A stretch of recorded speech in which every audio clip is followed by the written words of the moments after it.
One of the themes I wanted to look at was co-teaching and exploring what it might look like for me.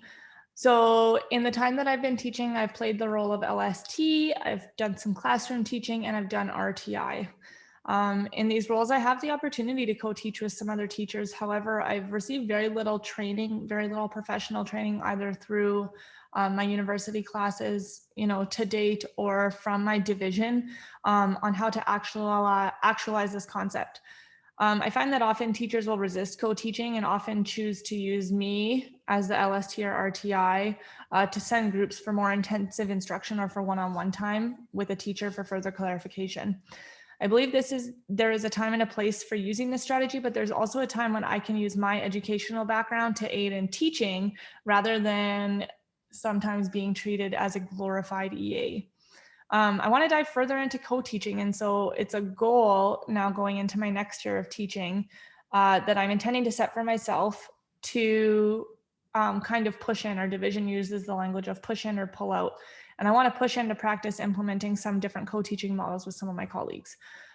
So for my own future reference and to share with other colleagues, I created a slideshow that summarizes the different models as outlined by our textbooks for this class.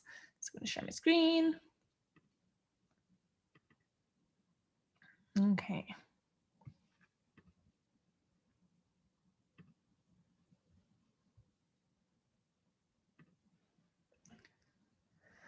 Okay, so looking at the different co-teaching models, the first one is one teach, one support. So this is characterized by having a lead teacher and a teacher who teaches on purpose.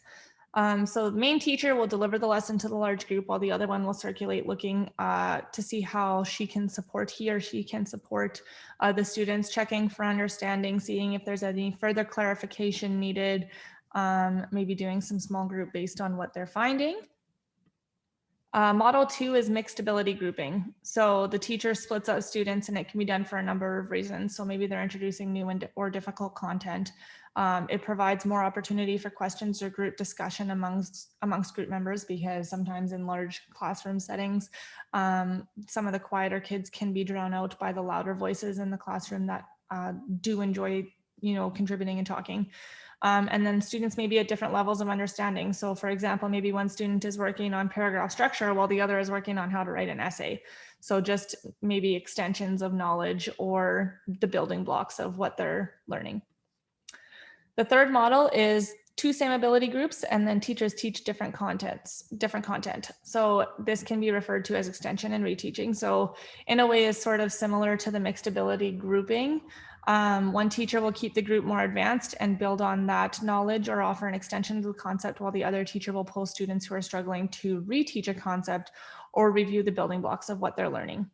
It's not always the support teacher who would pull the struggling group. Responsibilities are shared. So I find that often the students who are struggling get sent to me, but I often like to turn the tables and say to the teacher, you are the expert in this content area. I think you should be working on them with what they're struggling, working with them on what they're struggling, versus me taking the students that aren't necessarily getting it quite yet. Model 4 is multiple groups. Teachers monitor and teach. So it's often characterized by many small groups or has students performing tasks or receiving instruction at stations. So it could look like there's two stations that have teachers. One teacher is at each station, and maybe there's another 2 or 3 stations where students are working independently on a task that they can do on their own. And then they come to the other 2 stations when it's time to receive instruction or check for understanding. And then model 5 is whole class 2 teachers teach together, or tandem teaching, where 2 teachers work together to teach a concept. And so it should feel very natural. I have used this one before. One provides general curriculum instruction, while I would come in and interject and provide enrichment, refer to visuals, directing them to flowcharts or other materials, providing acronyms or other mnemonic devices to kind of help that content stick in their brains.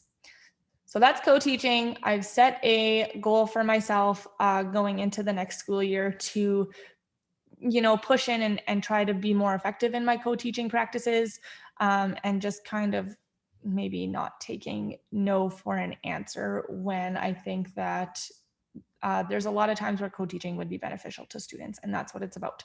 Sometimes it makes other teachers uncomfortable, but it's all about pushing past those comfort zones in order to do what's best for kids.